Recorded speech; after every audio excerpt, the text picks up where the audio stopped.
We're jumping right in because what we witnessed was a moment of full-blown institutional crisis. Right. Something happened on live television that was never, ever meant to be seen.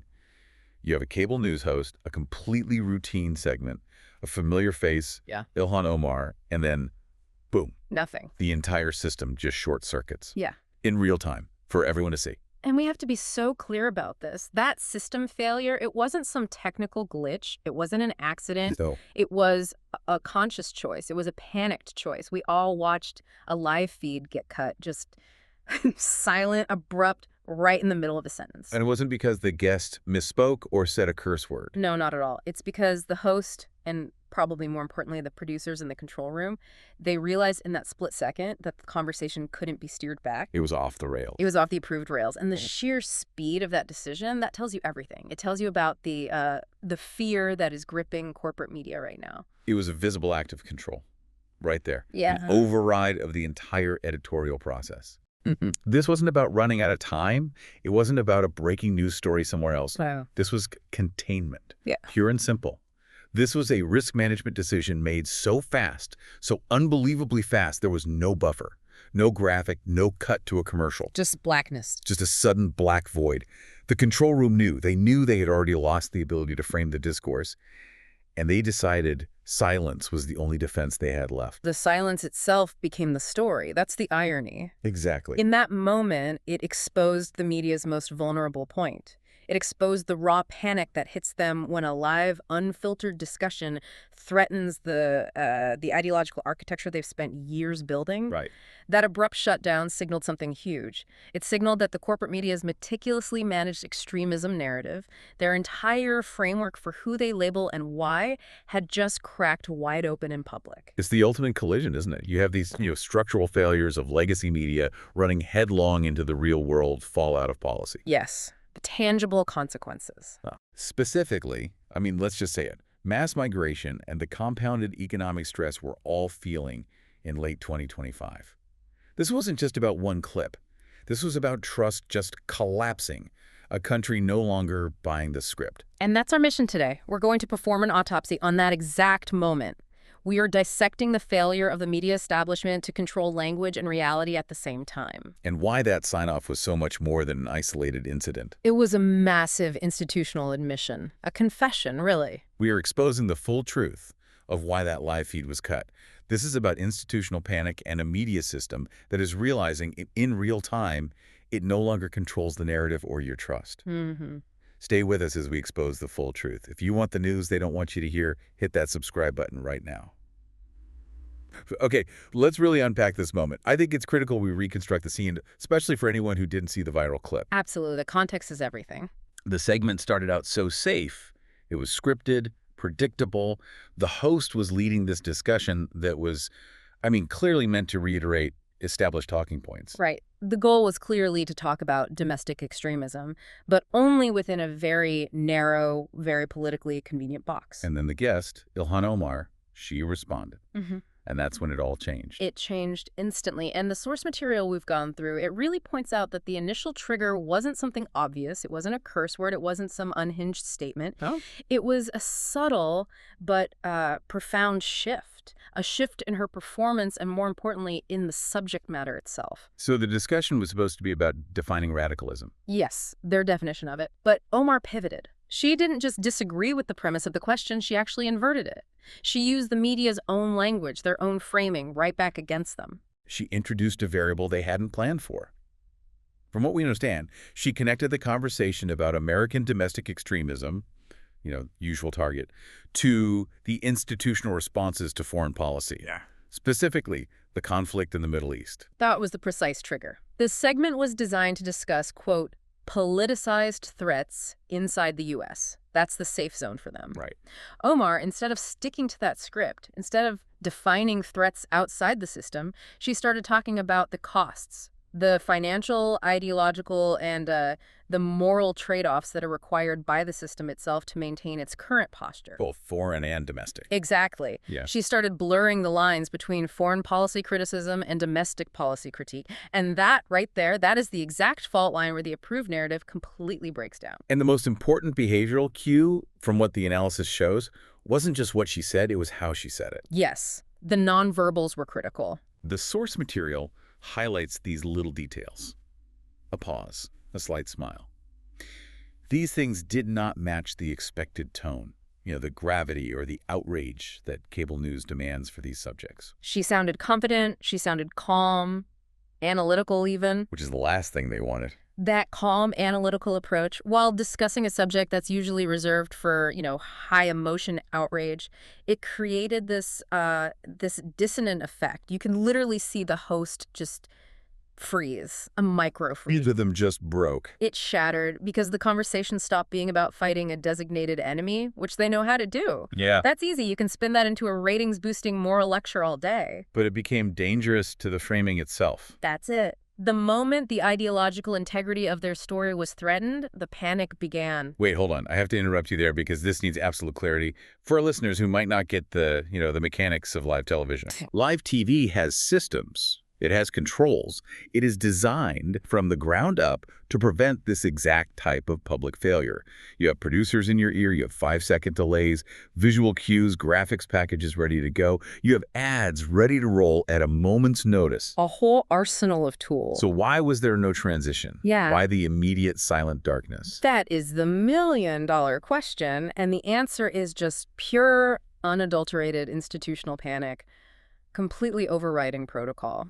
So it wasn't protocol. It was the opposite of protocol, a standard cut, which a network uses all the time to handle a guest who's going off script. It involves a producer's cue, a slight delay, a verbal interruption from the host, and then usually a pre-planned visual transition. Like a graphic or an ad break. Exactly. A graphic, an ad break, even a technical difficulty slate. That whole sequence is designed to convey competence even when the content is chaotic. But that's not what happened here. Not even close. What we saw was the broadcast equivalent of a dead stop. A producer, or more likely an executive, someone with the authority to kill the feed at the source, just slammed the emergency button. Wow. An abrupt cut like that, the immediate silence, the black screen, that is the clearest possible admission of failure.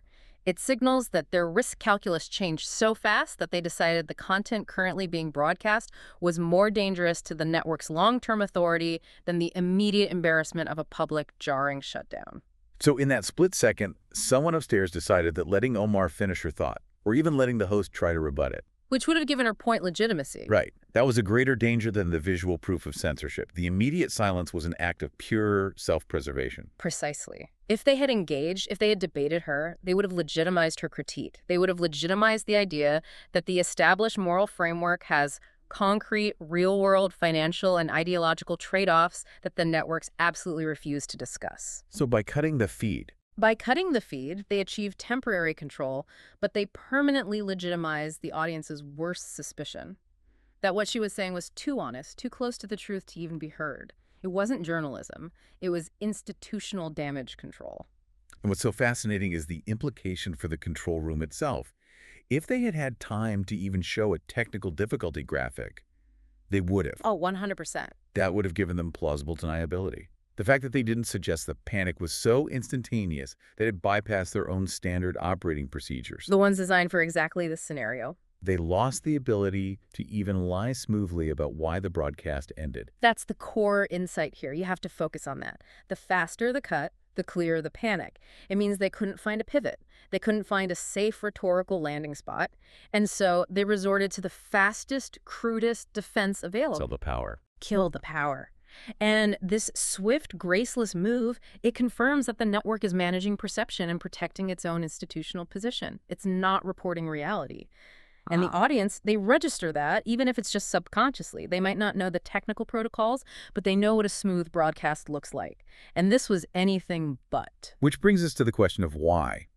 Why that specific comment at that specific time created such acute panic. Yeah. And it links directly to the one word the media has relied on for years. Extremism. The label of extremism. Yeah.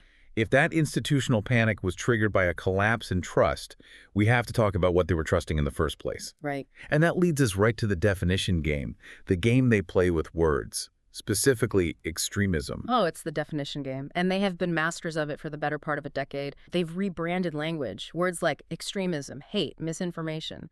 They've made them totally elastic. They stretch the definition when they need to police certain political views, and then they shrink it right back when they need to protect their allies or their own institutional ideology. It's purely strategic. For years, the term extremism was defined so narrowly on cable news. It was framed to point safely in one very specific, very predictable political direction. They're their shield. It was their armor and their weapon. But Omar's comments, by forcing that connection between domestic ideological debates and foreign policy costs, it threatened to blur that line completely. The crack appeared because her language didn't fit. Yeah. It didn't land cleanly in their pre-approved bucket of, radical fringe commentary. Exactly. Instead, she forced viewers to look at established policy that networks themselves support and ask if that was potentially extreme in its consequences. The emotional cues just didn't match the moral lecture the audience has been conditioned to expect. And suddenly, viewers are left asking questions the media desperately, desperately wants to suppress. Questions like, Well, what is extremism when you define it by its financial cost, its social cost, its moral cost, rather than just by political affiliation? who gets to decide? Who gets to decide? And why is the label only ever applied asymmetrically? Why does it always point one way and never allow for any self-critique? The moment the audience senses that inconsistency. The spell breaks. That's it. Extremism stops being a moral label, a designation of some true, profound danger, and it starts looking exactly like what it is, a political tool used for strategic social policing. It becomes transparent. It stops being a shared moral understanding of dangerous behavior, and it starts looking like a highly sophisticated way to silence people who ask uncomfortable, system-challenging questions. Right. The audience sees the strings and the whole puppet show just falls apart. It really is like a rigged card game. That's a great way to put it. For years, the House, the corporate media, they've set the rules, they've dealt the cards, and they've decided what's a winning hand and what's a losing hand. When they defined extremism, they were just stacking the deck. And Omar stands up at the table and points out that the dealer is changing the rules mid-hand, depending on who's playing. She didn't even call the dealer a cheater. She just highlighted the inconsistency in the deck itself. And what's so crucial is that viewers are sophisticated enough now to notice that, to notice the change in the rules, even if they can't, articulate the political theory behind it. They get it. They realize the definitions are flexible depending on who is speaking and what the political moment demands. And that realization is the collapse of trust we're talking about. It's the whole thing. Corporate media can easily survive disagreement. They thrive on it. Controversy drives clicks and ratings. What they cannot survive is the audience realizing, in real time, that the structural rules, the definitions, the moral framing, the boundaries of acceptable debate, that they change mid-sentence. The moment people see that, trust doesn't just erode. It collapses instantly. Which means they're trapped. Because if you can constantly redefine the threat, if your language becomes your political armor, you never actually have to confront the real failures or contradictions of the system you're defending. You just change the label on the criticism. But that only works for so long. It only works until the label stops sticking. And the label stops sticking when it collides with reality. If the media keeps insisting that, say, a specific financial critique of municipal spending on migrant services is extremist rhetoric, while people are watching their school taxes double, the word extremist loses all its power. it just becomes noise. The audience internalizes that the media is lying.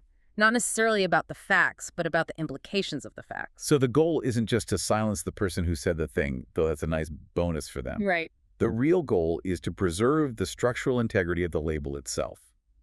They need extremism to stay this terrifying, unambiguous moral threat so they can keep deploying it effectively against anyone who challenges the orthodoxy. Omar was threatening to neuter their weapon. And that's why the silence was so deafening. It was an attempt to disinfect the airwaves after contamination. They were trying to tell the audience, through an act of sheer force, that what she was saying was outside the bounds of civilized discourse. They were trying to restore the moral weight of the extremism label. But the very abruptness of it betrayed their weakness. Completely. It showed the audience that the label is so fragile, it can't withstand even a calm, analytical challenge on live TV. And that fragility brings us right to the ultimate pressure point they are dodging. It's no longer about abstract ideology. It's about the collision of that ideology with your wallet, your safety, and your sanity in late 2025. We have absolutely moved past abstract moral debates. What we're talking about now, the source of the media's deepest panic, is the reality that the policies they defended on ideological grounds have produced concrete, quantifiable, painful consequences on the ground. Right. It's arithmetic. It's not ideology anymore. That's what has fractured the narrative. Ex- The media narrative insists on framing mass migration, for example, only as a moral debate. It's about compassion, and that allows them to dismiss any critic as radical or extremist. It's their go-to move. But the reality for millions of Americans is a logistical and financial crisis. It's affecting every local budget, every school district, every 9/11 response time. Okay, let's break down that arithmetic. The math that the media refuses to cover because it, quote, doesn't fit neatly into the approved extremism framework. We need to get granular here. Let's do it. We are talking about specific, measurable impacts that affect the average person's daily life. So start with the housing market. That's where the pressure became visible first. Absolutely. Housing costs, particularly for rental properties in the low to mid-range, they remain elevated. Or in some places, they're climbing again in specific pressure points. And this isn't just a New York City problem anymore. Not at all. It's not just the major coastal hubs where the sheer volume created that immediate spectacular crisis. This is now hitting smaller cities, suburban counties, areas with less infrastructure and much thinner budgets, Right. where new demand for shelter, even temporary shelter, just compounds the existing scarcity. It exacerbates the inflationary pressure on rent, and those are costs that are borne directly by the working class. And the media keeps telling those same working class communities that they're being cruel or inhumane for noticing their rent is going up, for noticing the vacancy rate is 0. You're being lectured by talking heads who own multiple homes in gated communities. That's the core betrayal. It is. And then look at the strain on municipal and county budgets. The source material details how local governments are quietly performing these massive, unprecedented reallocations of taxpayer funds. Quietly is the key word. Very quietly. Take New York City. We are talking about billions of dollars being shifted from essential city services, sanitation, parks, libraries, infrastructure projects, directly into managing the logistics of migrant support, housing, and emergency medical care. So if you're a listener in Queens or Staten Island, you're seeing your tax dollars diverted to house recent arrivals, while your kid's school is now overcrowded, your local library is cutting its hours, and the potholes on your street aren't getting fixed. You're paying twice. You're paying twice. Once in inflated prices because of scarcity, and again through degraded municipal services. It's unbelievable. And this strain isn't just limited to the big cities that initially embraced the rhetoric. You look at communities all along the southern border or unexpected transit hubs like Chicago and Denver. Local officials, Democrat or Republican, it doesn't matter. They are all struggling to manage the sheer volume. When the mayor of a major American city is forced to publicly admit that his city is on the brink of financial collapse because of these unreimbursed costs, the media's attempt to frame the conversation on abstract compassion, it just fails immediately. The viewer sees the balance sheet, they don't see the sermon. Precisely. And the most immediate, the most tangible, and frankly, terrifying impact for the average person is the deterioration of emergency services. We're talking about 9/11. This is where ideology becomes a life or death calculation. When a city's resources are stretched thin and essential services like fire, ambulance, and police are competing for finite funding and finite personnel, response times inevitably increase. It's simple math. It's simple math. If you dial 911 for an emergency and they don't show up, or the wait is unacceptable, you cannot dismiss the person complaining about that as an extremist. They're talking about the basic social contract failing right before their eyes. So the media tells you, do not notice the structural cost. Yeah. Do not notice the trade-off. Just focus on the moral imperative. But you, the viewer, you are experiencing the consequences directly. You can't afford your rent, your school district is overwhelmed, and your 911 call is going unanswered. Exactly. And the viewer isn't rejecting compassion in principle. They're rejecting the denial. They're rejecting being lectured by national news networks that never, ever address the painful, localized trade-offs that their communities are being forced to shoulder. The media is asking, are you a good person or are you an extremist? But the working class community member is asking, why is my rent still 30% too high? And why is the local school district now bankrupting itself, trying to accommodate an unexpected surge? They're two different conversations. And when the media uses silence, the silent cut, the refusal to cover specific budget shortfalls, it just confirms what viewers already feel. It confirms that reality violently conflicts with the approved talking points. And trust doesn't just erode. It evaporates. Completely. No amount of moral framing can override lived, painful experience. That is the dynamic the abrupt cut revealed. The moment that ideological framing collided with the basic math of city budgets and consumer prices, the narrative just stops working. The person watching TV sees a guest, Omar, finally hinting at the mathematical impossibility of the current situation. And they see the network panic and pull the plug. And that act of censorship validates the viewer's skepticism more powerfully than any counter-narrative ever could. Okay, but I want to push back on this a little bit. On your analysis of the media's strategy, Please do. couldn't the networks argue, and this is the cynical corporate lawyer perspective, that they cut the feed purely for legal or compliance reasons, not for narrative control? Where is the definitive proof of institutional panic versus just, cautious lawyering? That's a necessary challenge, and it goes to the heart of their potential defense. Right. If it were a purely legal or compliance cut, let's say a threat of libel or revealing classified information, the procedure is still designed to be smooth. A producer would have immediately cut the mic, and the host will be fed a line. Like, we have to go to break. We have to go to break, or we must move on for legal reasons. The appearance of control is paramount in those scenarios because the network must maintain the perception of being a reliable, professional, legal entity. But the cut was jarring. It was silent and instantaneous. It was reckless. It was the antithesis of cautious lawyering. Cautious lawyering prioritizes procedure and documentation. This was the response driven by fear of rhetorical damage, not legal damage. So the idea was more dangerous than the liability. The rhetorical damage, the threat that the audience would suddenly understand the logical contradiction in the network's framing that was deemed so immediate and so toxic that someone prioritized visible silence over maintaining the professional illusion of competency. The sloppiness is the proof of the panic. They sacrificed their reputation for professionalism to save their ideological position. That is a chilling distinction. They were more afraid of the idea getting out than they were of looking like amateur censors. So let's put this moment in the broader political context of late 2025. Right. Because this doesn't happen in a vacuum. This is a massive shift in the gravitational field of American politics and media authority. The source material points out that the return of Donald Trump completely alters the media setting. It explains why the legacy media establishment is so structurally unstable right now. They spent 4 years, maybe more, building their entire brand around being the resistance. Their whole structural position was that of the challenger, the truth teller standing up to institutional corruption. Every misstep, every economic hiccup, every social tension could be blamed externally on the other guy. That playbook is now useless. It's obsolete. And that's why the panic sets in so much faster. Legacy networks, your MSNBCs and CNNs, they're no longer seen as the scrappy resistance. They're now interwoven with the power structures they once claimed to be fighting. Right.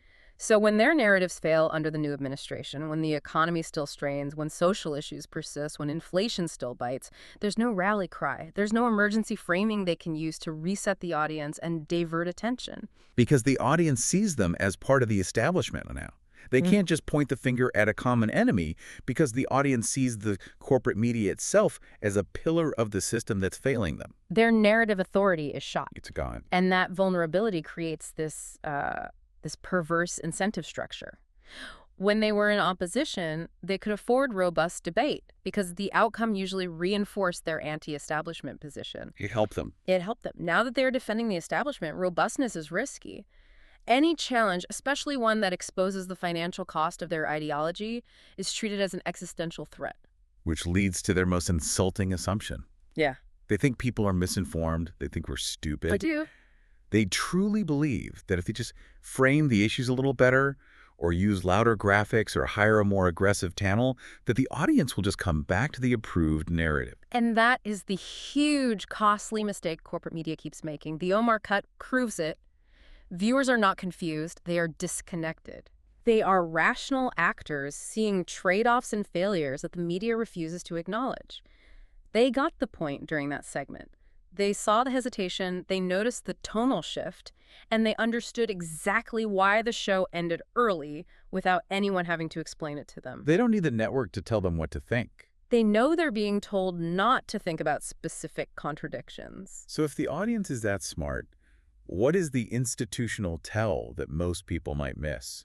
How do we know the difference between a network just making an editorial choice and a network in a full-blown panic. It's the difference between argument and evasion. It's that simple. When institutions are confident, when they genuinely believe in their narrative and the soundness of their definitions, they debate, they argue, they rebut vigorously. They welcome the fight. They welcome it because they believe their structural position is solid and they can win the argument on its merits. They believe the platform still has authority. Exactly. But when they are not confident, when they realize the ideological ground is shifting beneath them, they go quiet. Abrupt sign-offs, sudden topic changes, awkward silences, canceling segments at the last minute. These aren't just production errors. No, they are institutional admissions. They are signals that the structural footing is unstable, and the people in charge already know they have lost the argument. Their only remaining tool is control of the platform itself. That's why silence on air is so damaging to them right now. It confirms the audience's worst suspicion, that honesty is not allowed past a certain inconvenient point. It's confirmation bias for the skeptical viewer, and it's being driven by the very networks trying to reassure them. And this dynamic, this leads to the cycle of disengagement you mentioned, which is really the final nail in the coffin for their authority. It is. Viewers don't engage in heated debate anymore when they see this. They don't argue online. They just quietly leave. They just bounce. They find another source. Or they just disengage from the political conversation altogether. And once viewers disengage emotionally, the power of mass influence, the ability to set the national agenda, it just disappears with them. And once that trust breaks, it's not coming back with better graphics or louder panels? No. It requires a fundamental honesty that the abrupt cut proved is strictly off the table. They are optimizing for control when they should be optimizing for credibility, and those two goals are now completely incompatible. The irony is just. It's incredible. In their desperate attempt to maintain narrative discipline, they're accelerating their own demise. Every act of visible censorship, every jarring cut, every asymmetric application of the extremism label just chips away at their institutional foundation. They're burning down their own house to kill one conversation. That's a perfect way to say it. So Ilhan Omar wasn't the cause. She was just the trigger. The conversation she sparked was the litmus test that exposed the panic already there. And the fear is justified. Because the audience is ahead of the script now. The audience has already done the arithmetic on their own local budgets. They already know the score. And this is where it gets chilling. Absolutely. If you look at history, this pattern of institutional behavior is consistent. Every time institutional power starts slipping, the resort to visible control mechanisms, the silence, it actually comes before the reckoning. It's a leading indicator. It's the desperate maneuver of an authority figure who no longer trusts their own structural position to win an argument fairly. So the abrupt cut during the Omar segment, it just confirmed what audiences already suspected. That some conversations cannot be had live. The ones dealing with the financial trade-offs of ideology, the ones exposing the contradictions in their extremism framework. Those conversations can't happen because the answers don't serve the established narrative. And silence is now considered safer than honesty? They would rather look like censors for a day than lose the argument forever. But that trade-off has a terminal cost. The loss of the platform's power, which vanishes when the audience stops caring about what the establishment says. That's the reality we're facing. A media system realizing it no longer controls the narrative, the language, or your trust. When the definitions stop working, when the moral framing fails, when your lived reality overrides their talking points, control slips. And the question for all of us now is, when authority starts relying on silence, what is the next stage of control? Does the silence just get deeper? That's the heavy thought to leave you with. But I want to know what you think. When you see a news segment cut abruptly, do you think it's a technical error, or do you immediately assume there's a managed agenda behind it? Let us know your opinion in the comments below. We read every single one. I'm Alex. And I'm Sophia. Thanks for listening to News Focus.